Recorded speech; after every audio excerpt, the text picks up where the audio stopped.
Bismillahirrahmanirrahim.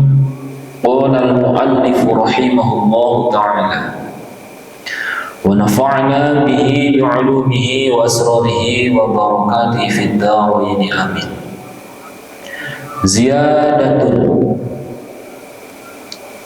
tambahan. Qala Rasulullah sallallahu alaihi wasallam, bersabda siapa Rasulullah sallallahu alaihi wasallam, man hajja wa lam yazurni faqad jafani. Man hajja, barang siapa yang berhaji, melaksanakan ibadah haji, wa lam yazurni, dan tidak berziarah kepadaku, artinya kepada makamku, faqad jafani, maka sungguh telah berbuat kasar siapa si man hajja tadi ini kepadaku. Jadi jafa ini bisa juga diartikan songong, melunjak gitu ya, jafa. Qala syaikhu, berkata siapa syekh, kata Kiai Maksum maksudnya, wa hadha syai'un yukhifu ahlal imani, na'am lam yarun nasu wa lam yasma'u min ahdihi sallallahu alaihi wasallam li hadzal ahdi alladhi nahnu fihi al-an ahadan yukhalifu fi dhalabi hadhihi ziyarati al-karimati illa hadzal rajul, yakni Ibnu Taimiyah. Qala syekhu, berkata siapa Syekh Ali Maksum, wa hadza, dan adapun ini perkara, syai'un, yaitu sesuatu perkara, yukhifu, yang dikhawatirkan, yang ditakutkan, ahlal imani, pada ahli iman, pada orang-orang yang beriman. Na'am, ya tentu saja, lam yaran nasu, tidaklah melihat, atau bisa diartikan tidaklah mengerti an-nasu, siapa manusia, walam yasma'u, dan tidakkah mendengar siapa mereka an-nas, min ahdihi, dari masanya, dari zamannya Rasulullah sallallahu alaihi wasallam, bihadzal ahdi, kepada inilah zaman, alladzi nahnu, yaitu yang adapun kita, fihi, di dalamnya, al-an, sekarang. Ahadan, pada seseorang, yukhalifu, yang menentang, fi talabi hadhihi ziyarati, pada perintah, pada tuntutan inilah ziarah al-karimati, yang mulia, illa hadzal rajuli, kecuali inilah lelaki, yakni maksudnya lelaki ini, hadzal rajul Ibnu Taimiyah, yakni Ibnu Taimiyah. Wa man ightara bihi min asrihi lil yaum, wa man ightara, dan orang-orang ightara yang tertipu atau terbujuk, bihi, dengan Ibnu Taimiyah, min asrihi, dari sejak zamannya Ibnu Taimiyah, lil yaumi, pada sampai hari ini. Wahum, dan adapun mereka, man ightara tadi, afrodun, yaitu perorangan atau segelintir orang, ya'uduna, yang bisa terhitung, bil asabi'i, dengan jari jemari, baina ummatin, di antara umat, bi asriha, dengan keseluruhannya umat, tu'addu, yang terhitung, bimi'atil malayina, dengan ratusan juta, indahu, dan menurut mereka, yaitu yang keseluruhan umat tadi, hari ziarah, adapun inilah ziarah, ba'dal haji, setelah melaksanakan ibadah haji, alladhi, yang adapun adalah ibadah haji, ahadu arkanul islami, yaitu merupakan salah satu rukun Islam.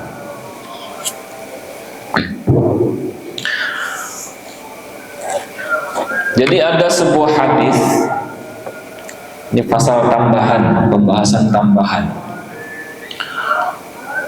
Kalau di bahasa kita mah mungkin NB gitu ya, catatan kecil di bawah itu NB gitu, ini ziyadah maksudnya. Ada sebuah hadis Rasul yang menyatakan bahwa barang siapa yang melaksanakan ibadah haji tapi tidak dilanjutkan dengan berziarah ke makam Rasul, itu dihukumi songong. Orang tersebut dihukumi songong, melunjak, tidak punya attitude gitu ya, tidak punya attitude itu faqad jafani. Nah, cuman kita harus ini ya, harus netral. Hadis ini hukumnya dhaif. Hadis ini bukanlah hadis sahih, tapi hadis yang dhaif. Apa itu hadis dhaif? Ya, hadis dhaif itu yang periwayatan, jalur periwayatannya atau si muslimnya ini ada di antara yang tidak thiqah, penyampai hadisnya itu tidak terpercaya. Nah, sehingga hadis tersebut dihukumnya dhaif. Nah, berbeda dengan hadis sahih, seluruh periwayatannya itu orang yang terpercaya dan terverifikasi, ya, terverifikasi.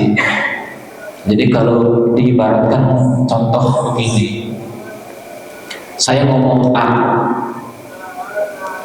kepada jamaah masjid, saya ngomong A kepada jamaah masjid, dan semua yang ada di sini itu, mohon maaf, pendengarannya bagus, pemahamannya juga lurus, dan apa yang saya ucapkan A didengar oleh telinga mereka A dan difahami oleh akal mereka A.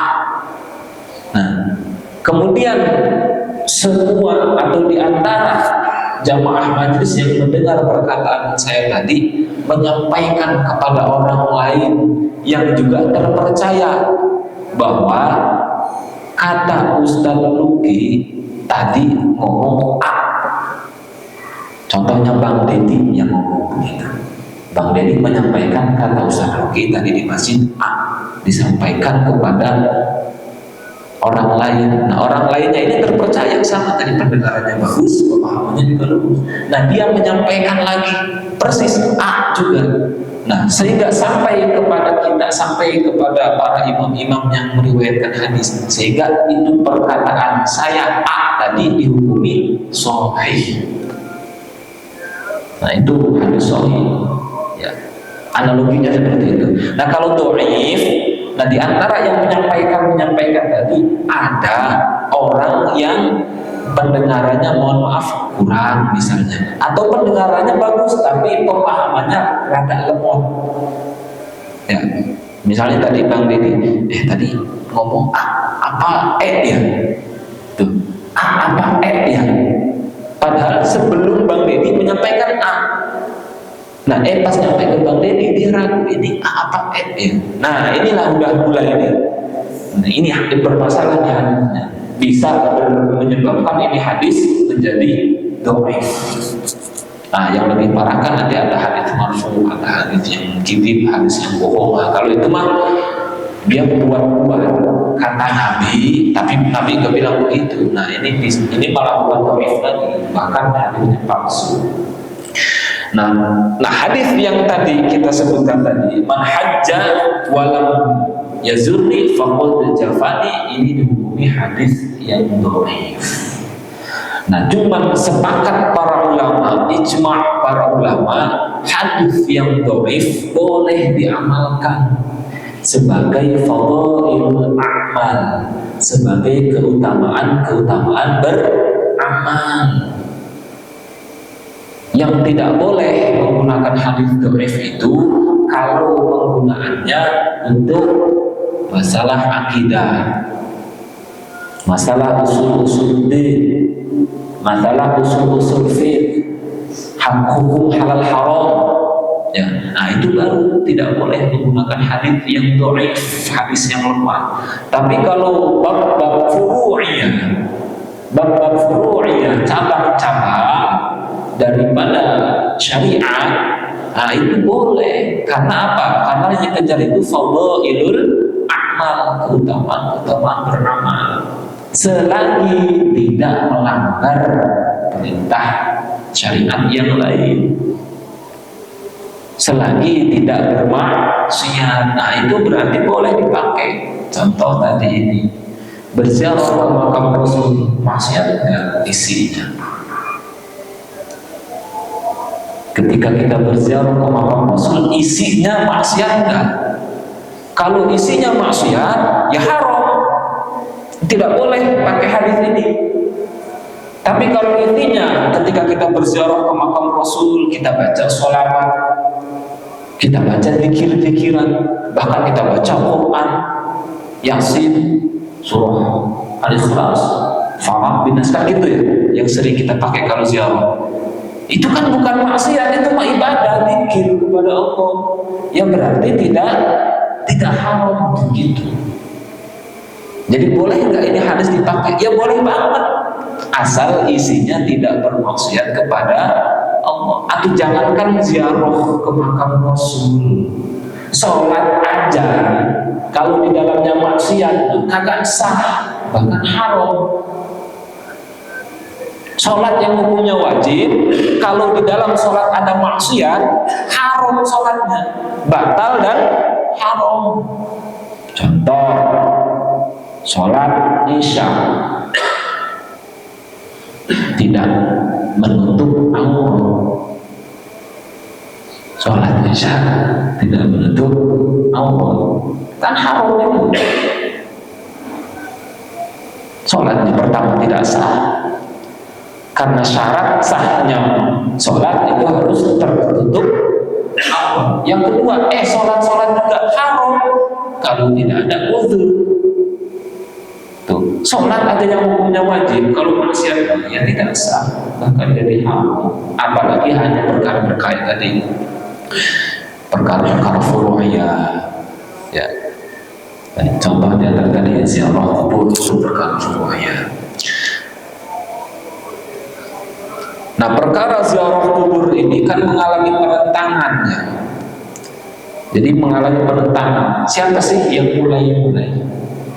Yang mulai pertama kali tokoh yang menentang terhadap ziarah ke makam Rasul itu adalah Ibnu Taimiyah.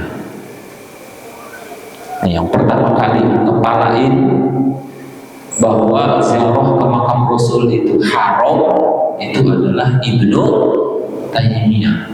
Dan beliau ini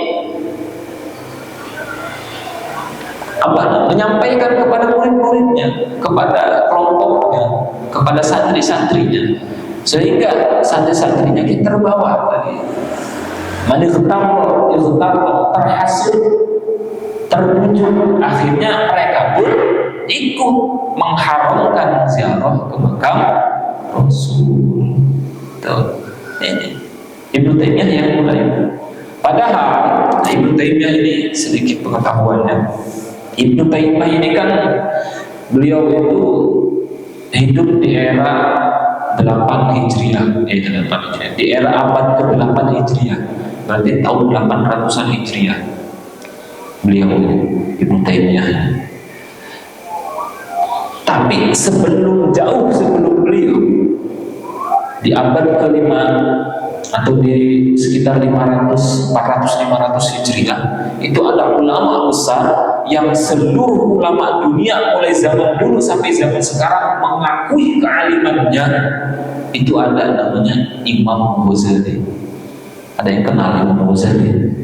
Kalau nggak kenal Imam Ghazali, Masya Allah ya. Nah, itu Imam Ghazali mengarang kitab yang fenomenal. Kalau terbersit nama Imam Ghazali, pasti terbersit kitab beliau, Ihya Ulumuddin. Nah, di kitab Ihya Ulumuddin itu ada bab tentang safar. Ada khusus pasal atau bab yang di dalamnya itu menerangkan tentang safar, tentang perjalanan-perjalanan. Dan salah satunya yaitu membahas tentang perjalanan berziarah ke makam Rasulullah SAW. Dan beliau mengomentari di bawah bahwa berziarah ke makam Rasulullah itu dianjurkan dan bahkan berpahala yang sangat besar, berpahala besar. Itu Imam Ghazali. Sebelum Ibnu Taimiyah ada Imam Ghazali yang menganjurkan. Berarti kalau menganjurkan itu apa? Sudah menunahkan. Ujung-ujung Ibnu Taimiyah abad ke-8, berarti 300 tahun setelahnya mengharamkan.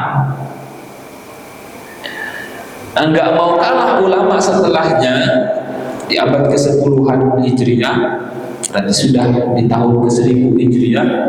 Ya, di antaranya ada Ibnu Hajar Al-Haytami, bahkan mengarang kitab, menyusun kitab yang khusus membahas tentang keutamaan berziarah kubur. Kemudian mengomentari kepada Ibnu Taimiyah bahwa Ibnu Taimiyah ini merupakan ulama yang ulama yang sesat dan menyesatkan. Kalau sesat doang mementingkan, tapi ini bikin sesat orang.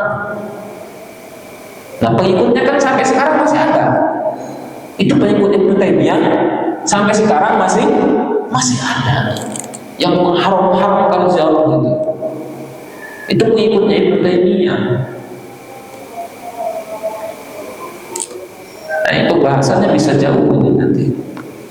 Nah, bahkan mereka ini hanya segelintir orang, afradun yu'adduna bil asabi' baina ummatin bi asriha tu'addu bimi'atil malayin.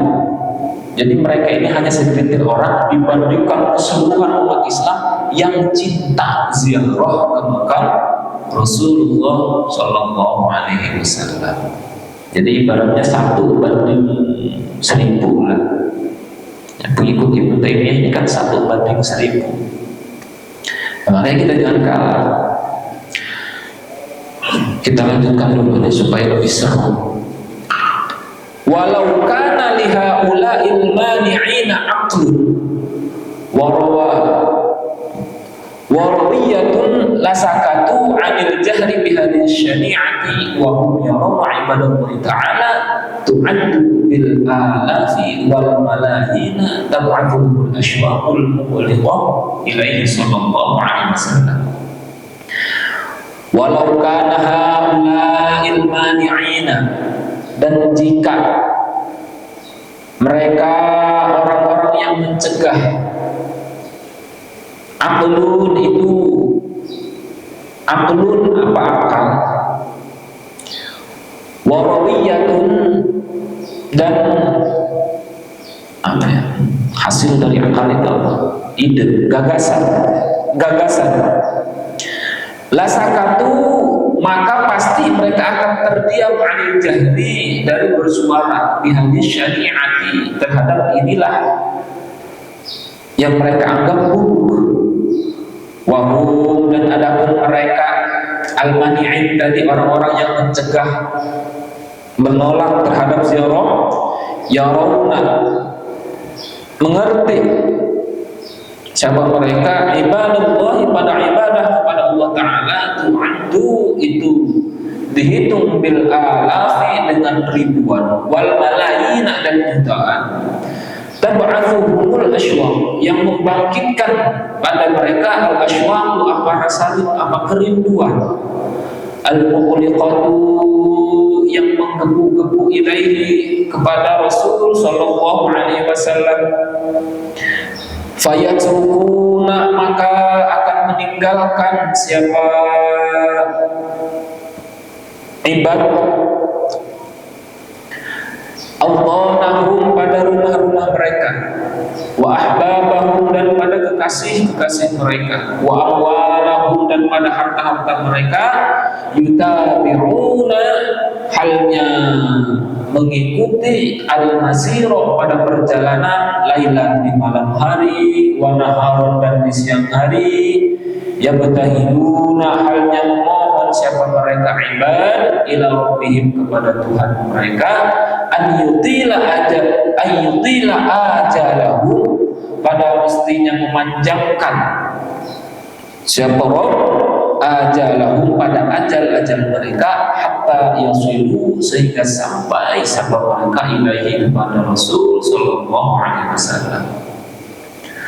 Fa idza wasalu, dan ketika mereka sudah sampai, fala tas'al, maka jangan tanya, an mablaghi ma yaqum, pada bagaimana mereka bisa sampai terlaksana bihim, dengan mereka, min masarrati, kecuali dari rasa bahagia, thumma masarrati, dan bahagia. Fa inna dzalika syai', fa inna dzalika, maka adapun masarrat tadi, kebahagiaan tadi, syai'un, yaitu sesuatu, innama, yang pastinya, innama ya'lamu, yang pastinya mengetahui, siapa yang pastinya mengetahui, pada syai' al-alim, siapa zat yang maha alim, yang maha mengetahui, al-khabir, yang maha waspada. Kalau mereka punya akal, ini disentil nih sama Kiai Maksum, disentil. Andai mereka punya akal, saya udah pernah bahas sebelumnya. Kalau pakai huruf syarat lam, ya di bab alat itu, ya di ilmu alat itu, ketika ada kalimat menggunakan huruf syarat lam, maka faidah daripada lam itu nihayatul wujud. Apa itu nihayatul wujud? Sesuatu yang tidak mungkin terwujudkan, tidak mungkin terlaksana. Itu kalau pakai huruf lam, andai yang tidak mungkin tersampaikan, perandaian yang tidak mungkin terwujud, itu lam. Ini lumayan keras berarti sentilannya. Lau kana lihaula'il mani'in aqlun, andai mereka punya akal, berarti mafhumnya apa? Iya, emang mereka mah nggak punya akal gitu. Bahkan sampai dibilang begitu. Andai mereka punya akal dan punya pemikiran. Jadi akal itu kan bendanya. Kalau ru'yah itu hasil dari akal, berarti pemikirannya. Mereka pasti akan terdiam, tidak lagi berkomentar. Anil jahl, la sakatu anjar, tidak lagi berkomentar bahwa ziarah itu adalah haram. Andai mereka punya akal dan punya pemikiran. Kenapa? Coba saksikan. Berapa jumlahnya umat Islam yang berbondong-bondong menuju Madinah untuk berziarah ke makam Rasul dibandingkan dengan umat yang menolak untuk ke sana, yang bukan haram. Itu banyakkan mana? Setiap tahunnya ratusan juta itu orang pengen ke Mekah, ya, setiap tahunnya melaksanakan ibadah haji. Tapi karena Mekahnya itu terbatas, ya dibatasi jadinya hanya sekian juta doang setiap tahunnya, tidak sampai seluruh umat Islam. Andai tidak dibatasi dan tidak ada ongkosnya, itu ya. Andai tidak dibatasi dan tidak ada ongkosnya, yakin saya, 1000 yakin, semua umat yang beriman dan Islam itu pasti setiap tahun pengen haji. Tapi karena tadi di sananya terbatas tempatnya dan ongkosnya mahal, jadi cuma kepengen doang. Ya. Apakah kepengennya cuma ke Mekah doang? Pasti tidak kan? Pasti pengen juga berziarah ke makam Rasul. Alasannya apa? Alasannya apa? Foto-foto. Nggak boleh. Dirampas HP kita foto-foto di situ. Alasannya pengen foto-foto, pengen kenang-kenangin doang. Kan bukan. Alasannya apa? Karena rindu. Alasan utamanya kita berziarah ke makam Rasul itu karena rindu, rasa rindu yang menggebu-gebu. Karena kita hanya mendengar bagaimana kisah beliau, bagaimana sejarahnya beliau, perjuangan beliau yang begitu mencintai kita. Bahkan beliau tidak pernah melihat kita, tapi beliau sudah mencintai kita. Coba, ada orang di muka bumi yang bisa cinta sama orang yang nggak tahu, nggak kenal? Cuman adanya baginda Nabi Muhammad SAW. Maka karena tulusnya cinta Nabi kepada kita, berbalas di hati kita. Siapapun yang beriman, yang syahadatnya asyhadu an la ilaha illallah wa asyhadu anna Muhammadar Rasulullah, pasti punya rasa kerinduan di hati untuk berjumpa dengan Rasul. Kalau belum bisa langsung, ya minimal berziarah, itu pasti. Siapa yang menggerakkan hati kita? Tentu Allah. Salah enggak? Ya enggak mungkin, kan logikanya kan begitu. Nalarnya kan begitu. Kalau itu sesuatu yang salah, tidak mungkin diikuti, diinginkan oleh kebanyakan umat Islam. Karena itu ada sesuatu yang benar, maka tergeraklah seluruh hati umat Islam yang mesti tadi, kecuali segelintir orang yang bisa dihitung jari tadi itu, yang menolak untuk berziarah ke makam Rasul, bahkan menganggap itu haram. Karena mereka mengambil dalil dari kemarin itu hadis yang sebelumnya itu, tentang syaddur rihal ila thalathati masajid. Jadi yang disuruh kita berziarah itu hanya ketiga tempat, yaitu Masjidil Haram, Masjid Nabawi, sama Masjidil Aqsa. Makam Rasul tidak disebutkan di situ. Makanya menurut mereka, karena nggak disebutkan, itu berarti tidak diperintah. Karena tidak diperintah, itu berarti haram. Dan dari mana kaidahnya? Sesuatu yang tidak diperintah itu berarti dilarang. Sejak kapan ada ungkapan begitu? Sesuatu yang tidak diperintah sama dengan haram. Itu kaidah dari mana itu? Kalau sesuatu yang haram, ya, kalau sesuatu yang haram itu sudah pasti tidak boleh dilaksanakan. Kalau sesuatu yang haram, tapi kalau sesuatu yang tidak diperintah, bahasanya tidak diperintah, ya belum tentu haram. Makanya pentingnya ngaji itu ini. Pentingnya ngaji itu ini. Karena kalau hanya berargumen kan Islam ini sudah sempurna, ada sumber hukumnya yaitu Al-Quran dan hadis, maka kembali saja kepada Al-Quran, kembali saja kepada hadis.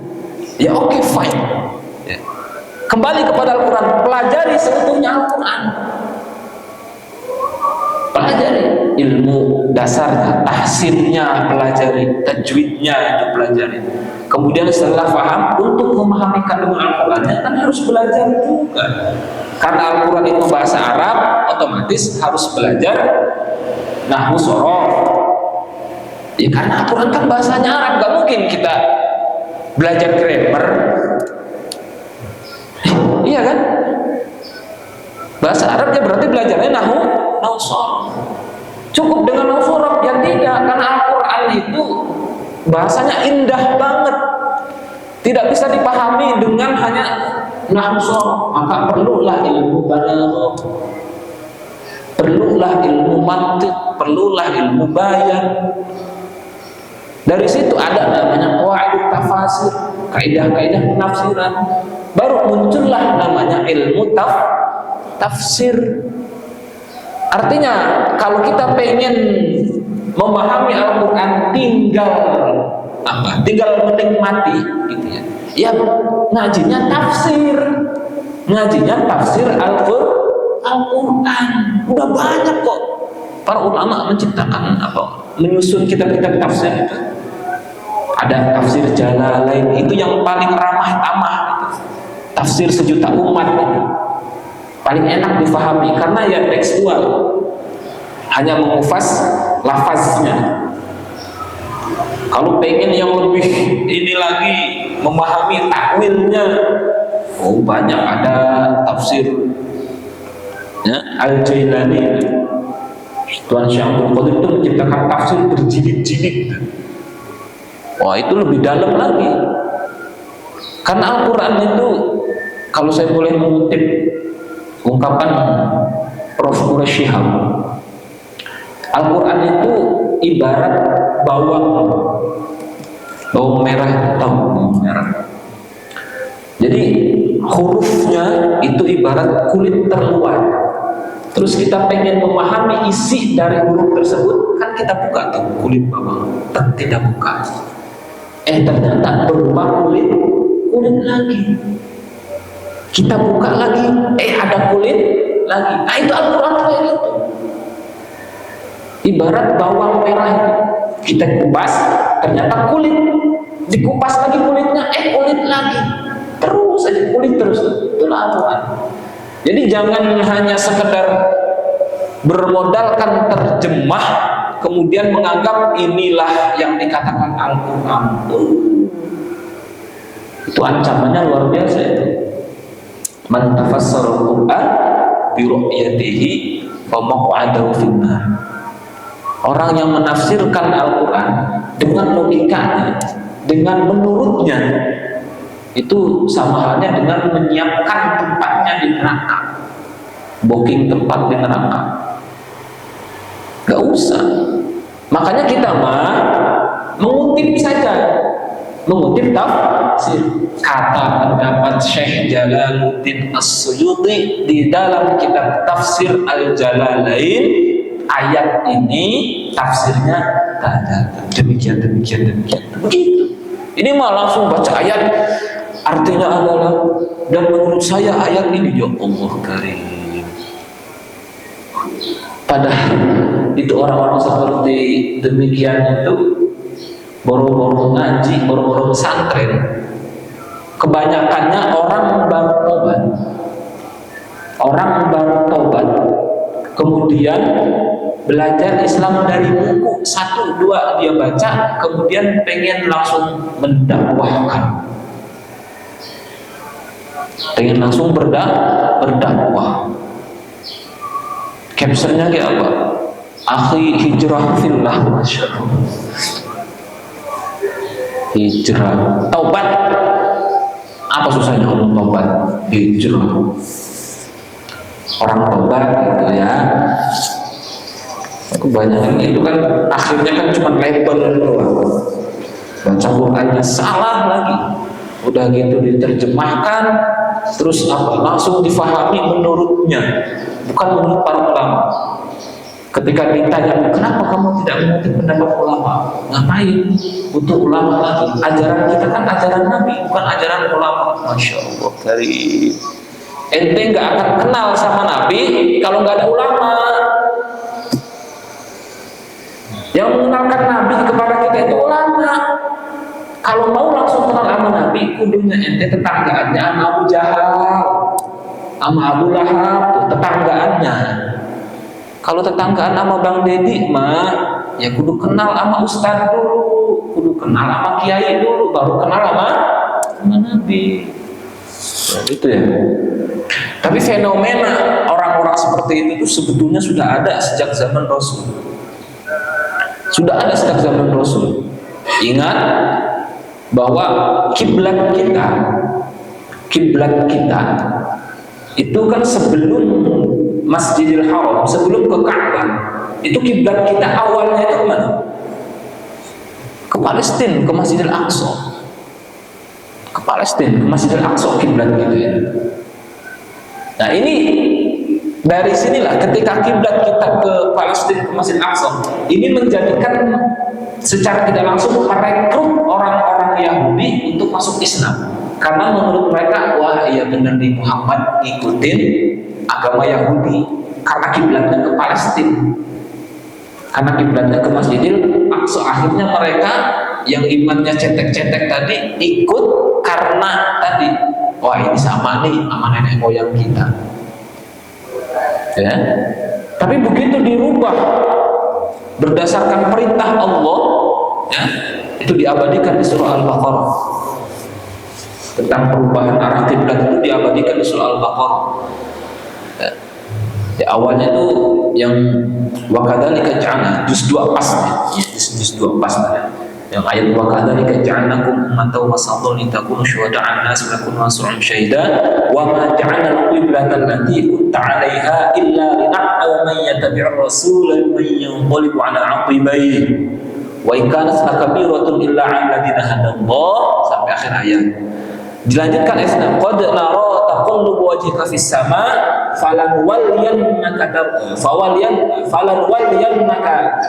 wajhaka syatrul masjidil haram fawalli wajhaka syatrul masjidil haram. Kelanjutan ayat fawalli wajhaka syatrul masjidil haram, untuk perubahan dari kiblat yang tadinya ke Masjidil Aqsa diperintahkan oleh Allah fawalli wajhaka syatrul masjidil haram, untuk kiblatnya dirubah kepada Masjidil Haram, yaitu kepada Ka'bah. Nah akhirnya kan ini kan berontak, ada gejolak gitu. Di kaum muslimin ada gejolak. Lah gimana sih ini agama kita kok nggak konsisten? Mulai kan agama kita kok nggak konsisten? Tadinya ngadepnya ke Masjidil Aqsa, kok sekarang disuruh ngadep ke Masjidil Haram? Nggak konsisten amat. Akhirnya yang imannya tipis mah ya udah keluar dari Islam. Tapi kalau yang imannya kuat dan dia punya akal, dan akalnya tadi beserta dengan warawiyah dan rawiyahnya hidup, akalnya hidup, hasil dari akal pemikirannya hidup, ikut kepada Nabi. Kenapa? Karena toh ke Masjidil Aqsa perintah Allah, ke Masjidil Haram perintah Allah. Itu kan poinnya di situ. Terus apa tadi hubungannya dengan ziarah tadi? Ada hubungannya. Ya supaya menggunakan akal.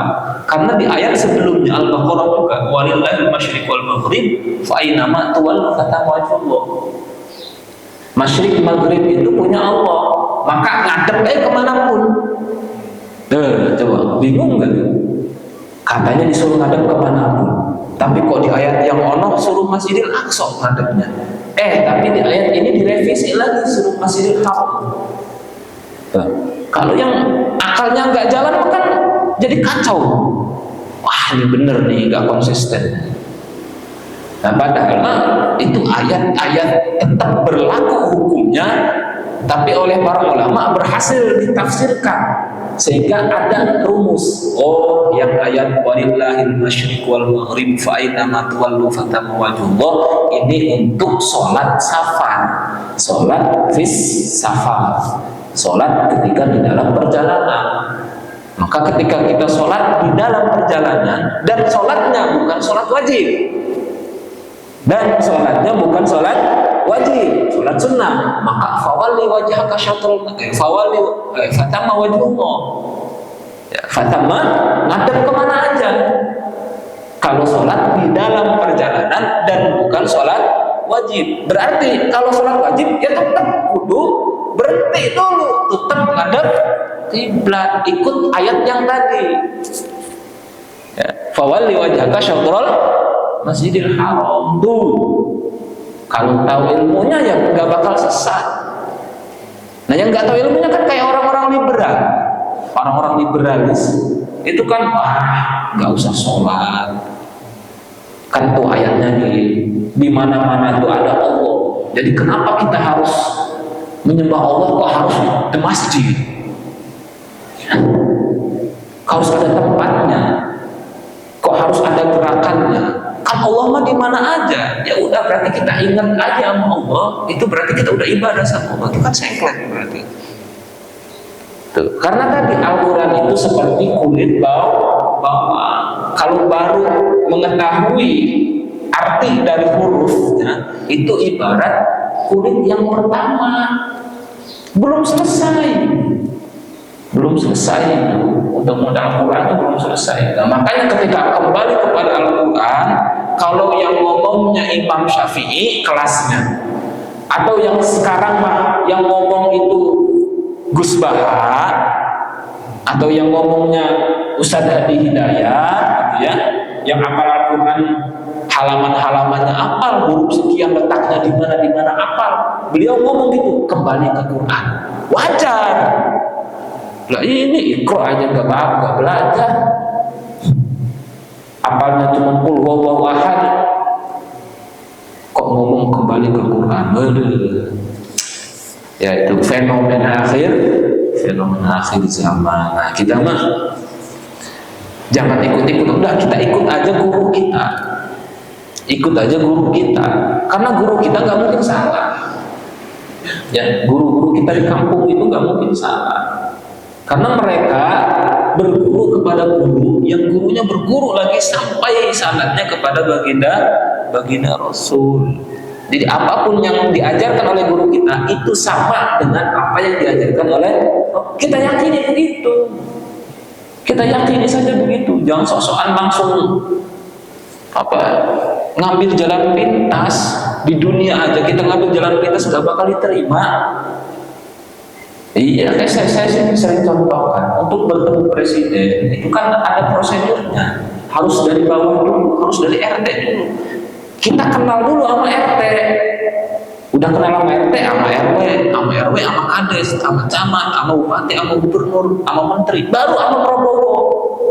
Ini mau ujung-ujung Prabowo itu temen gua. Nyampe ke sono, bisa-bisa diusir sama satpam, sama pas pampres. Mending kalau diusir doang, kalau ditembak mati dianggapnya penyusup, repot kan. Ya baginda Nabi kan begitu. Nanti di akhirat itu ada baginda Nabi, saya umatmu, kamu kelompok mana? Ditanya sama Nabi, kamu tuh ikut siapa? Ikut engkau. Iya, tapi lewat siapa? Enggak, saya ikut langsung. Emang kamu sahabatku? Kalau digituin gimana nanti? Apa nggak malu kita? Apa nggak malu kita kalau digituin sama Nabi? Ya, ikuti jalur orang Nabi yang mengatakan juga kan, para ulama itu warasatul. Ya, jadi kita harus jalur ulama dulu. Ikuti ulama-ulama kampung, ustaz-ustaz kampung, kiai-kiai kampung yang mengajari kita sholat, ya, mengajari kita baca Quran. Nah, itulah yang akan menyampaikan kita kepada panjinya Rasulullah Sallallahu Alaihi Wasallam. Wa man qara ibaratil usyaq, dan siapa saja qara'a yang membaca ibaratul usyaq pada ibrah-ibrahnya para perindu, lidzalikal maqamil karim, kepada inilah maqam yang mulia, arafa, pasti akan mengetahui annal mu'minina fi alamin, sesungguhnya orang-orang mukmin itu ada di satu alam, wa haula'il mani'ina fi alamin akhar, dan orang-orang yang menentang kepada ziarah Rasul itu berada di alam yang itu jelas, nyatanya. Terutama kalau kita sudah pernah mendengar kisah-kisah dari orang yang sudah pernah berziarah ke makam Rasul, dengarkan kisah mereka. Apa enggak merinding bulu kita? Ya, merindingkan apa? Karena keinginan sama, rindunya kita. Biasanya kan begitu. Di antara ciri orang yang cinta atau yang jatuh cinta itu, hatinya akan berbunga-bunga ketika diceritakan tentang orang yang dicintainya. Itu udah pasti, itu rumus. Kita suka sama perempuan, kemudian ada orang yang membicarakan tentang perempuan tersebut, pasti hati kita senang, berbunga-bunga.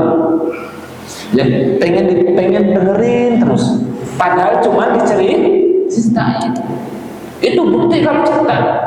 Lah kalau kita didengarkan cerita Nabi Muhammad terus dianggapnya bid'ah, dianggapnya haram, tapi mereka mengatakan bahwa saya adalah umat Rasul yang paling kafah, itu berarti dusta, karena tidak masuk akal.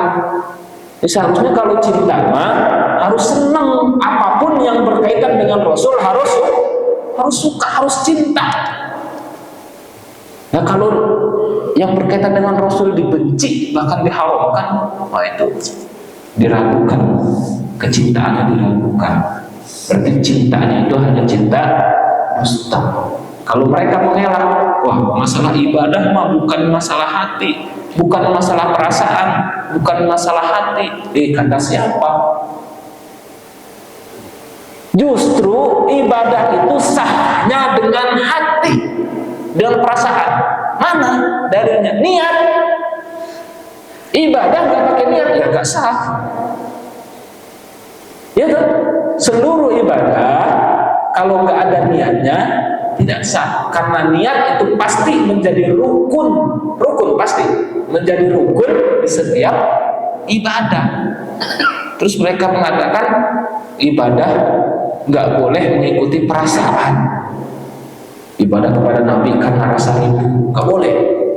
Ibadah kok karena rasa cinta nggak boleh. Ibadah itu harus ada perintah, harus ada dalil. Ya itu nggak lengkap, berarti pengetahuannya tidak lengkap, tidak sempurna. Ya justru ibadah itu harus menggunakan perasaan, harus menggunakan hati, karena tempatnya niat itu di dalam hati. Wallahu a'lam bishawab. Walhamdulillahirabbil alamin.